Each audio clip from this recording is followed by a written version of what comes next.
Hi, I'm Matt Craig, one of the co-founders of MindArc. And I'm John Sotazavella. I'm the head of technology at MindArc. John and I just came back from the .dev conference in Toronto. Yep, he's got the merch. My merch is still in transit. Yeah, it was a great week.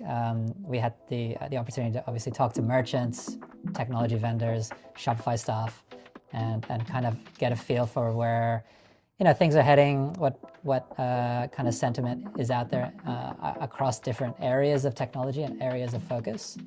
But yeah, like we're just going to recap our initial thoughts and kind of bring you up to date insights on what we saw.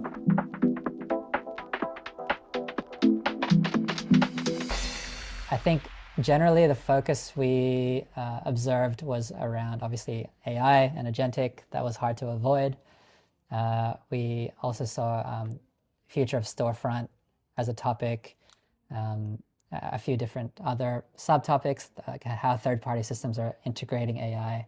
But yeah, we'll dive a little bit deeper into some of these topics now and hopefully give a bit of insight and value back to you guys. So yeah, let's start with, I guess, the agentic side of things. Yeah.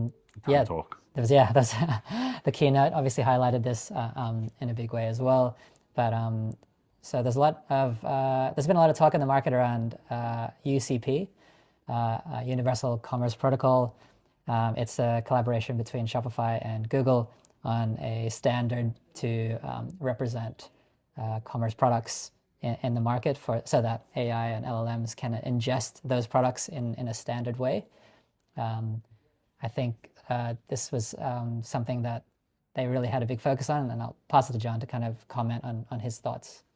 Yeah, they really wanted to put a lot of emphasis onto like catalog APIs, making it so that it's something that you can have your products being discovered on, I guess, other ways or other websites or anything like that to, I guess, give you more distribution.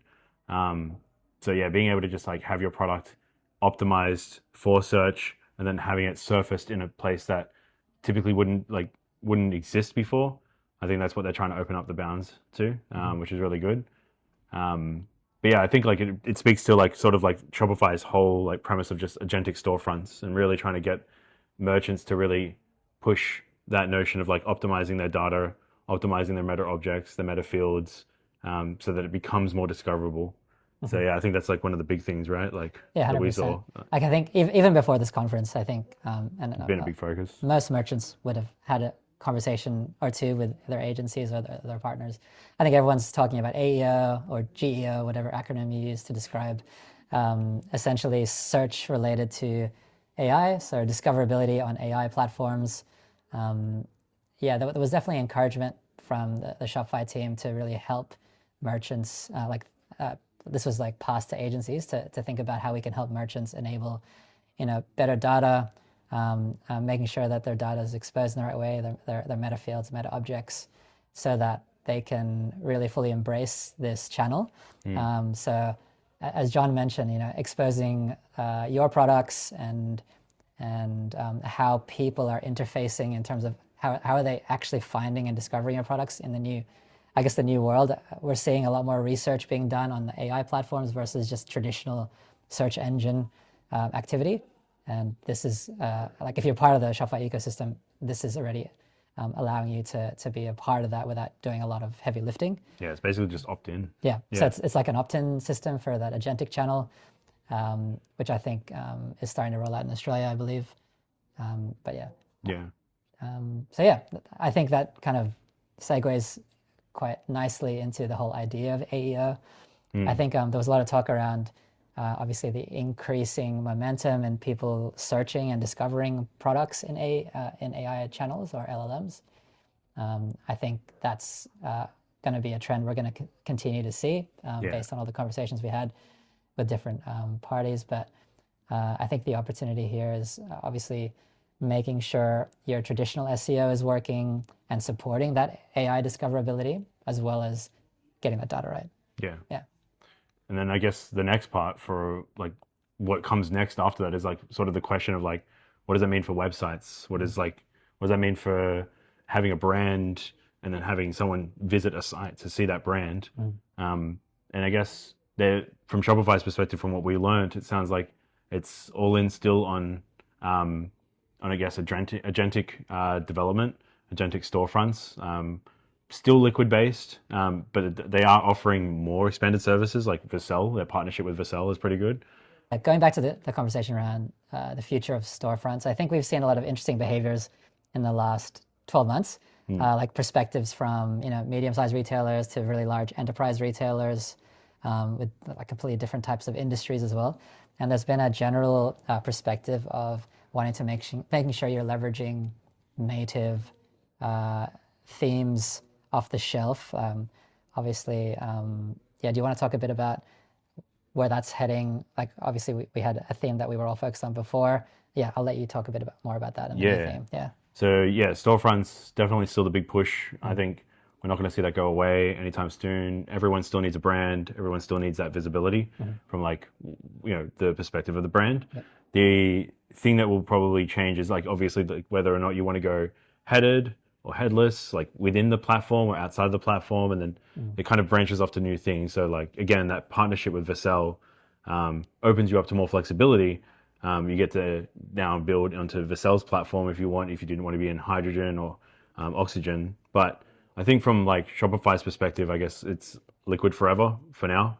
And then it looks like they're just still going to push, or making sure that you're still having like a storefront that's still within the box as much as possible. And you can do most of that configuration like to get a website up and going with all your brand material within Shopify as well, much easier.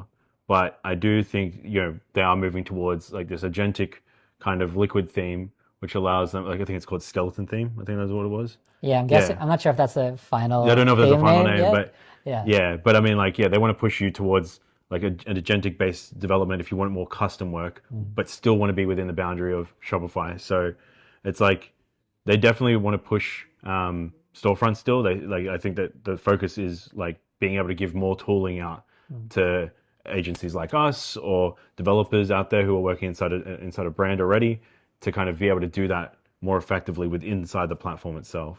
Yeah, so talking about, I guess, specific theme names, we saw a lot of activity over the last 12 months where most companies were really focused on making sure they were implementing Horizon because they felt like that was going to take advantage of all the latest capabilities Shopify has to offer. Yeah.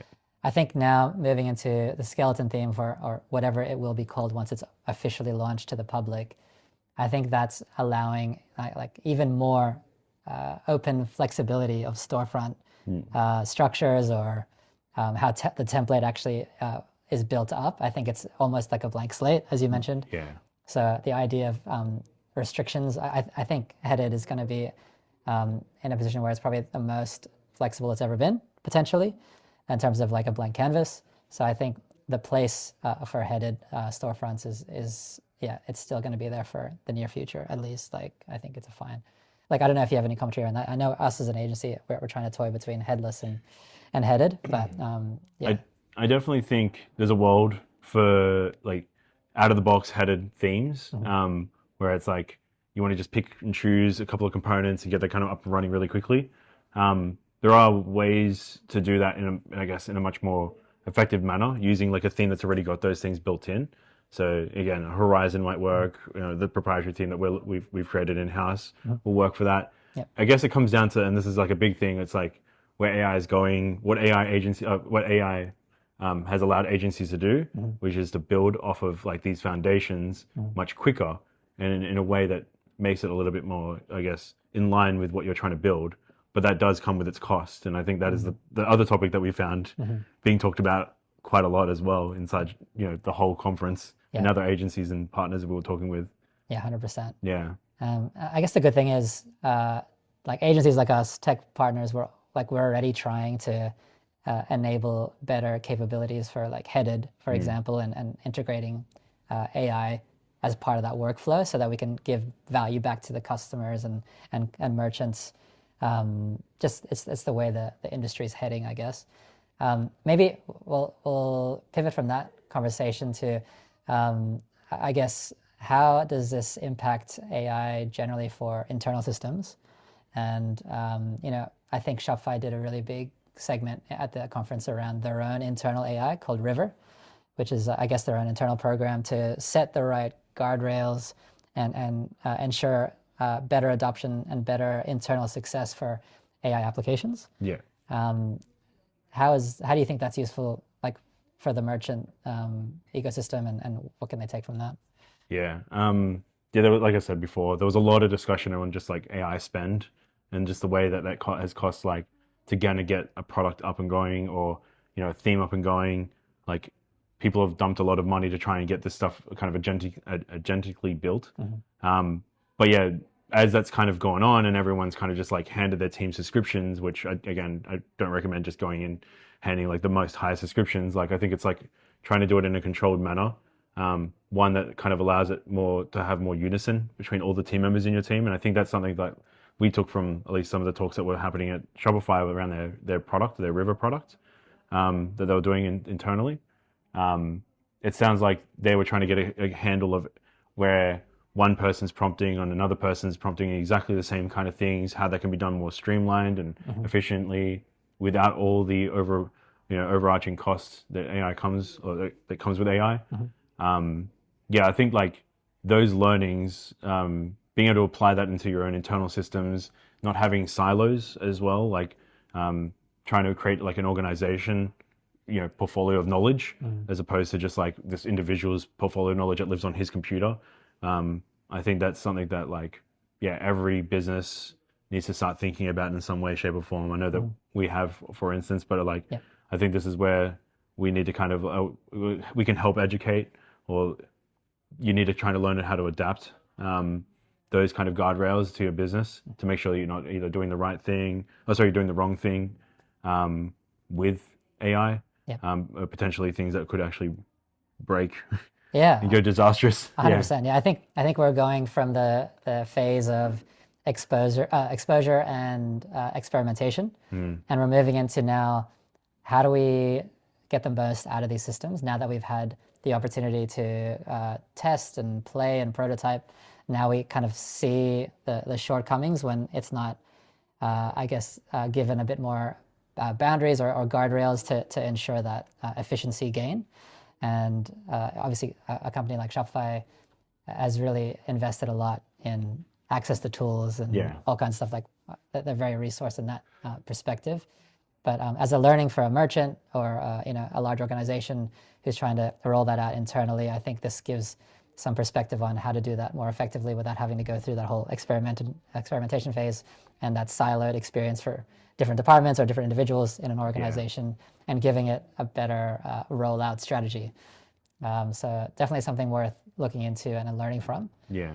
I do think though, like this is where you can take advantage of other systems as well that are starting to come into the place of like, different third-party systems out there, and vendors who are just offering like more specialized AI aspects built into their platform.